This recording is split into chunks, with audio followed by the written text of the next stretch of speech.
Hablemos del sistema de transporte público de superficie en la capital, el sistema Red, ex Transantiago, que tiene 9 empresas que lo operan. 3 de ellas alegan hoy que son inviables financieramente por variables como la inseguridad, que los obliga a incurrir en gastos que no estaban comprometidos en el contrato y otros asuntos. Vamos a hablar con Patricio Pérez, que es gerente general de Metropol Chile, una de esas 3 empresas operadoras. ¿Cómo está, Patricio? Muy buenos días, Carolina. Sebastián. Bienvenido, gracias. Esta es una empresa argentina que lleva 2 años operando en Santiago. ¿Y cuál es el problema con los contratos que se firmaron con el Estado? Bueno, esta operación comenzó efectivamente hace 2 años, después de una primera licitación desde el inicio de Transantiago, el año 2006. Nosotros en particular somos la primera empresa que entra después de 14, 16 años del sistema, del inicio de Transantiago como lo conocimos. Y fue un proceso que partió el año 2018 con su diseño y licitación. Entre medio ocurrió la pandemia y finalmente terminan iniciándose los contratos el año 2022 y partiendo la operación el año 2023. En síntesis, uno de los aspectos principales que estamos visualizando es un fuerte impacto en la demanda después de toda la transformación que la ciudad ha tenido, y eso sin duda está afectando los ingresos de la empresa. ¿Hay menor uso? Hay menor uso, todavía mantenemos cerca de un 26% de menos demanda de la que se solía tener el año 2018. Que ¿Y es cuando por qué? ¿A qué se refiere con los cambios que ha habido en la ciudad? Bueno, por ejemplo, un parámetro que hemos estado monitoreando con algunos datos del INE, se duplicó prácticamente el volumen de personas que trabajan remotamente, subió de 5 a 10% la tasa de trabajadores que hoy día trabajan de manera remota. Adicionalmente, el proceso de la pandemia y el retiro de fondos sabemos que aumentó muchísimo la tasa de compra de automóviles, y eso sin duda también derivó en una baja del sistema de transporte público como un todo, no solamente en los buses, sino también en metro. Patricio, esta es una situación no es puntual, digamos, ¿no? Sino que es una tendencia entonces que ya se refleja desde hace hartos tiempos. Sí, efectivamente hubo acá un cambio muy drástico. Efectivamente estos contratos se pensaron antes de toda la pandemia y de la crisis social que tuvimos el año 2019. Se implementaron con posterioridad a eso. Y evidentemente un sistema de transporte público es muy dinámico y eso exige que en el fondo uno vaya adaptándose. Pero algunas otras consideraciones propias de estos contratos, que son de una nueva generación, si queremos llamarlo de alguna forma, es que la infraestructura que las empresas operamos son infraestructura que entregó el Estado. Y en particular la infraestructura que recibe, por ejemplo, nuestra propia empresa, no es una infraestructura que acorda tener los buses modernos, eléctricos que tenemos hoy día. Tenemos terminales no habilitados correctamente, entregados por el Estado, no necesariamente en las condiciones para tener un buen servicio, tener buenos procesos de mantención, tener buenas condiciones incluso para los trabajadores. Y eso afecta a toda la cadena de desempeño del servicio asociado a que los terminales, por ejemplo, no son satisfactorios. ¿Por qué son 3 las empresas que dicen que no son viables financieramente?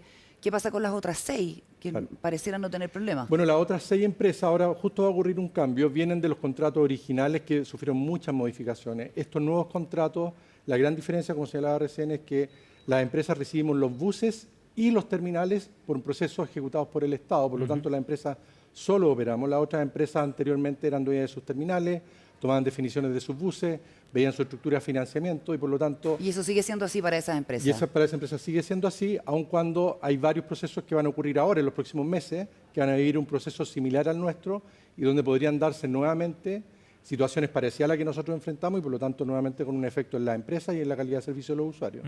¿Eso significa que hay que cambiar ciertas consideraciones de operación, digamos, de las bases de la operación?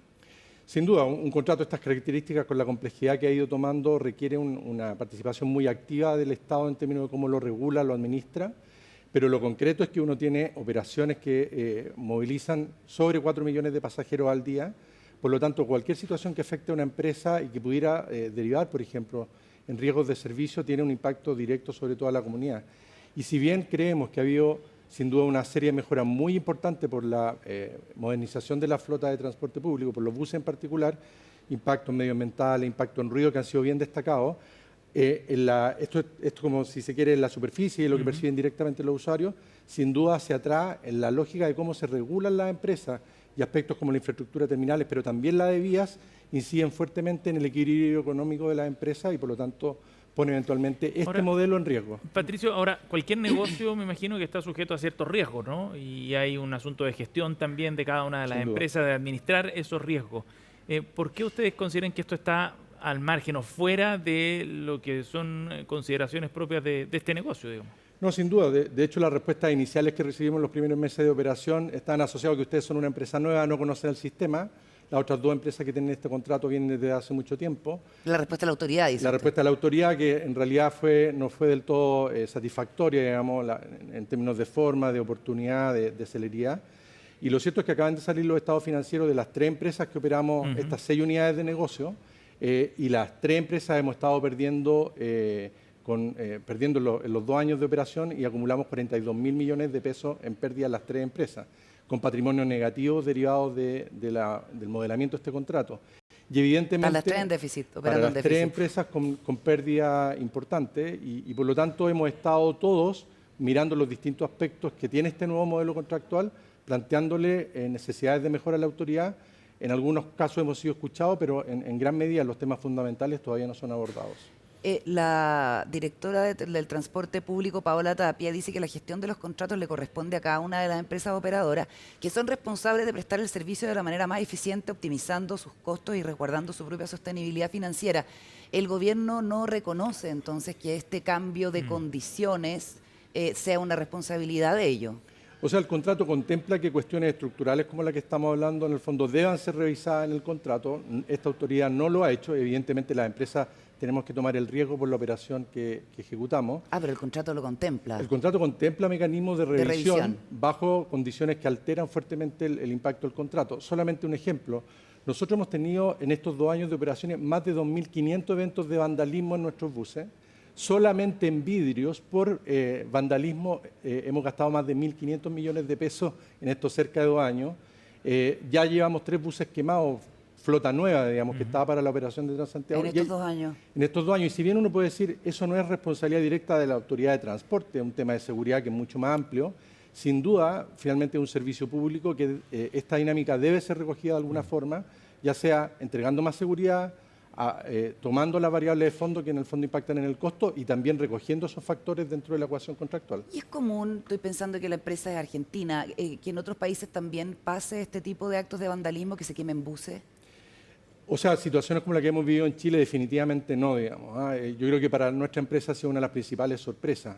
El sistema de transporte público en Buenos Aires, donde operamos más de 1.800 buses, es muy valorizado por las personas, muy valorado por las personas. Nadie quema un bus. Nadie quema un bus, ni en los niveles de vandalismo que tenemos acá. Por eso este impacto es muy fuerte en la operación, porque altera incluso los indicadores operacionales que te regula el propio contrato. Entonces, por ejemplo, sanciones que la propia autoridad te aplica por tu desempeño operacional muchas veces están gatillados por situaciones que tú enfrentaste en la calle y de las cuales no fuiste responsable. Entonces, un contrato que yo te diría es muy complejo hoy día, se ha ido complejizando demasiado, y lamentablemente las empresas tenemos poco margen de maniobra. Aquí la mayor parte de las decisiones respecto del diseño operacional, de las frecuencias, de dónde pasa la demanda, pasa por procesos que son muy burocráticos por parte del Ministerio, y eso hace que uno tenga poca flexibilidad para adaptarse a las condiciones del entorno.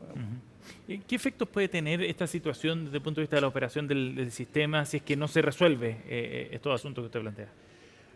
Bueno, en nuestra opinión, en el último tiempo hemos estado viendo factores de discrecionalidad importantes en cómo se aplican los contratos, y en definitiva, si una cuestión como esta no se resuelve... ¿En qué sentido factores de discrecionalidad? Discrecionalidad en términos de, por ejemplo, no aplicar los criterios que tiene el propio contrato. El contrato contempla mecanismos para pasar procesos de revisión. También tiene criterios de multa y sanciones, por ejemplo, que te aplica la autoridad bajo ciertas condiciones que tienen determinados protocolos.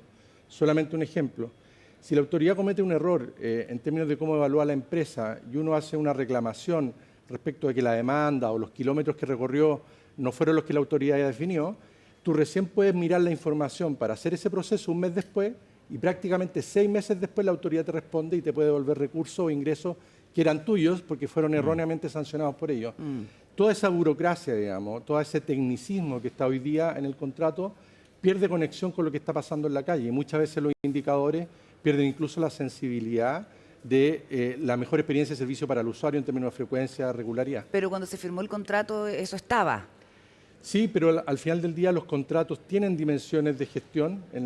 Estos son unos contratos completamente nuevos por el modelo de modernización que tuvieron los buses ahora, pero también hubo otros cambios fundamentales respecto de cómo se regula el servicio. Y eso la autoridad lo regula y lo fiscaliza a la vez. Patricio, ¿es cierto que hay terminales que no tienen permisos municipales para funcionar? Así es. Nosotros le hemos estado enviando a la autoridad el año pasado, no sé si recuerdan, pero en el mes de junio y agosto, julio justamente no ocurrió, tuvimos una lluvia muy importante en la ciudad. Nosotros teníamos terminales que son terminales importantes de 20.000 metros cuadrados de tierra con 30 centímetros de agua. Un barrial. Con buses eléctricos súper modernos, donde nuestra propia gente, nuestros propios trabajadores no tenían las condiciones para trabajar y por lo tanto también el servicio al usuario afectado dada la situación que estamos enfrentando. Hoy día estaba viendo en una nota del diario Financiero que el ministro en un evento que están teniendo en Alemania reconoció que efectivamente los terminales no están en el estándar y ese ha sido uno de los problemas bien importantes que muestra en el fondo la poca agilidad que ha tenido la autoridad en resolver los problemas que son esenciales para tener una buena operación. Y lo que esperan ustedes entonces es poder reunirse con la autoridad, que se acceda a revisar los contratos y que se termine de entregar la infraestructura con la que operan en el estándar que se requiere. Desde que llegamos lo hemos estado haciendo, hemos estado siguiendo todos los protocolos que corresponden y nos parece que hoy día era importante tener información lo más transparente posible porque al final del día se puede impactar el usuario, el servicio a los usuarios. Patricio, gracias por haber venido al estudio de CNN. Muchas gracias a ustedes. Muchas gracias, Patricio. Gracias.